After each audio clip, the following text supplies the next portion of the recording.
Believe it or not, এর আগে এই শার্টের দাম অলরেডি 1 লাখ টাকা, মানে আমি বলার আগে এটা একটা টপিক ছিল, মজাই নিবে মানুষ, তাহলে আমি আরও কিছু ডলার আনি দেশে, অ্যান্ড আমি একটা কন্টেন্ট দিলাম, অ্যান্ড এইটা আমি যে বললাম এটা বিক্রি করে দিব। By believe it or not, এর আগে এই শার্টের দাম অলরেডি 1 লাখ টাকা, মানে আমি বলার আগে। কিন্তু আমি জানি সোশ্যাল মিডিয়াতে 1 লক্ষ টাকা বিক্রি করলে এইটা নিয়ে তারা অনেক ধরনের কথা বলবে, অনেকভাবে কন্টেন্ট বিশ্বাস করবে না, হ্যান ত্যান মজা নিবে।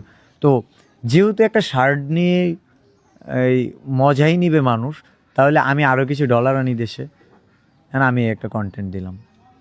আচ্ছা, এটা একটা টপিক ছিল, থটস বিলালের একটা শার্ট, দুর্গন্ধযুক্ত একটা শাড়ি, যদি অনেকের মিলিয়ন মিলিয়ন ফলোয়ার থাকার পরে তার কন্টেন্টের একটা টপিকস হইতে পারে, থটস বিলালের লিচুর পাতা সেটা যদি কন্টেন্টের টপিকস হইতে পারে, এখন বলতে হবে, বুঝতে হবে দেশে এত কিছু ঘটতেছে, এত কিছু হইতেছে, সব কিছু ছিল থটস বিলাল শার্ট, থটস বিলালের লিচুর পাতা, থটস বিলালের বই, এগুলো নিয়ে মাথা কামাতে, তাহলে থটস বিলালের ইম্প্যাক্টটা কী?